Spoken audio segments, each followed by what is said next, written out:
Welcome back. Well, in a debate between the Democratic candidates on Sunday, Senator Hillary Clinton launched a scathing attack on Senator Obama. She accused him of shifting positions on key issues. But Obama says he's been entirely consistent in his views.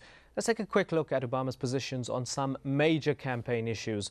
On the U.S.'s so-called war on terror, he stated he would take action against Osama bin Laden. That's if he had intelligence that he was hiding in Pakistan and the government there did not act. Obama opposed the war in Iraq from the outset. He backs phased withdrawal of troops and a UN convention to achieve national reconciliation. And Obama favors what he calls an aggressive personal diplomacy towards Iran. Looking at some domestic issues, Obama backs boosting the number of immigrants allowed in the United States. That's provided they pay their dues and blend in. And on healthcare, Obama backs universal coverage, but will start by requiring all American children have health insurance. Well, joining us again are our guests in Cincinnati, Ohio, John Kenneth Blackwell, a Republican and former Secretary of State of Ohio. He was also the Ohio chairman for George Bush's re-election campaign. In Washington, D.C., Amr Hamzawi, senior associate at the Carnegie Endowment. And in Paris, Zachary James Miller, member of Democrats Abroad and coordinator of Americans in France for Barack Obama. Mr. Blackwell, with regards to Barack Obama's foreign policy agenda, he's determined to boost the American presence in Afghanistan in what he calls finishing the job, and is not averse to the possibility of sending troops to Pakistan. How do you interpret that? Well, I interpret it by taking a look at how very key Republican, Democrat, and independent military scholars are looking at his philosophy. The average voter in the United States wants to win the war. They don't want a premature withdrawal. And I think the way, since his resistance has been from the beginning, people are not convinced that he's really committed to winning the war against terror and winning the war, in Iraq. Mr. Miller, staying with foreign policy. I think it's pretty straightforward. All right, I want to go on to Mr. Miller. Sorry to interrupt you. I want to go to Zachary James Miller in Paris. Sorry to interrupt you. Staying with foreign policy. Now, despite the national intelligence estimate that Iran suspended its nuclear weapons program in 2003, Obama said in Des Moines, and I quote, "Iran continues to pose a threat through its support for terrorism, nuclear know-how, and threats towards Israel." He also says Iran displays dangerous behavior. In some ways, he seems as hawkish about Iran as any other presidential hopeful. I don't really think so. I think that, like most Americans, people are concerned about Iran because of what has been said, verbal, attacks. But I think what differs him from everyone else is that he wants to really find out. He wants to talk to the leaders of other nations like Iran and have discussions without this whole way we've had for so long in both parties of really not really wanting to discuss with nations that we consider terrorist nations.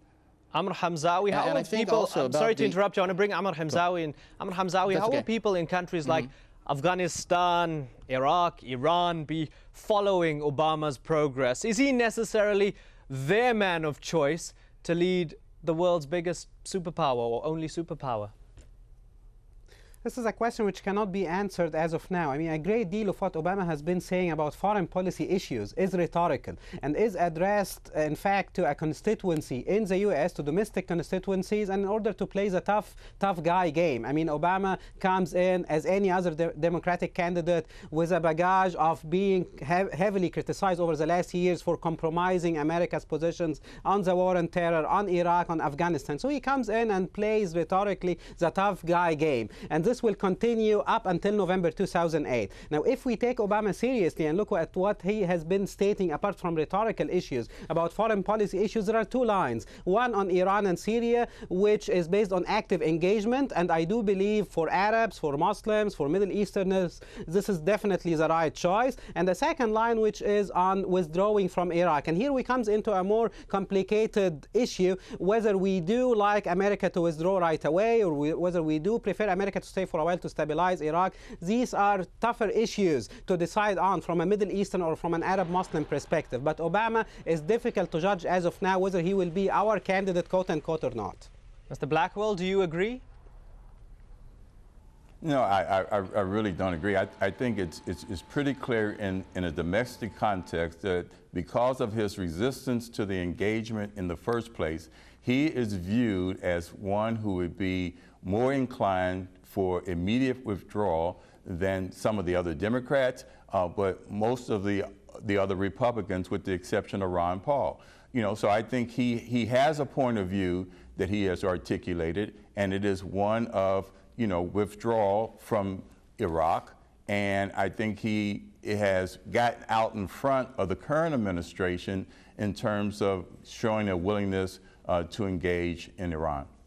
Zachary, James Miller in Paris. Obama has come under quite a lot of attack from both his Democrat and Republican competition. Do you think some of them have been what people could call low blows? The fact that his middle name is Hussein has been a center of attention. That's come under the microscope as well. Do you think that's been unfair?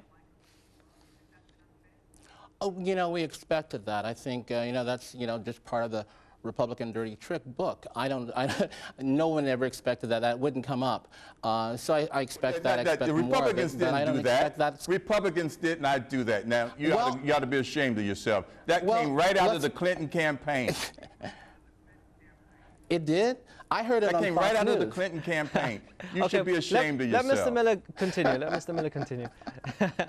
But also, let me also bring back another point here. We're talking also about foreign policy, and as to whether or not his wanting to withdraw from Iraq will be a bad thing. I don't think it's a bad thing. I think if you look at any poll done in America today, Americans want to withdraw from Iraq. That is clear. Everybody knows that. And when you look also at who is giving contributions to Barack Obama and to the only Republican, Ron Paul, who the military are giving most of their donations to either Barack Obama or Ron Paul. What does that tell you? Interesting question that you've posed. I want to go to Amr Hamzawi for some closing thoughts now. I know it's early days, Amr Hamzawi, but let's do some futurology here. Do you think that Barack Obama can go all the way to the White House? He can. He has a great chance to go all the way to the White House. Two factors are decisive here. One, the fact that he appeals to independents and undecided voters across the spectrum. And two, that we are definitely, as I said earlier, we are in a moment of exception in U.S. politics. This is not the U.S. of 2000 or 2004. People are desperate, tired of what Bush has been doing domestically and in foreign policy issues, and are looking for a change. And it seems that Obama has managed to carve positions that appeal to Americans looking for change, and in a very convincing way. Clinton is trying to jump on the same train. All right, Amr Hamzawi, I'm going to have to interrupt you. I'm sorry for interrupting you. We've run out of time. There's about 10 seconds left on the program. Our guests in Ohio, Washington, D.C. and Paris, thank you very much for joining us. And thank you so much, the viewer, for joining us on this edition of Inside Story. Bye-bye.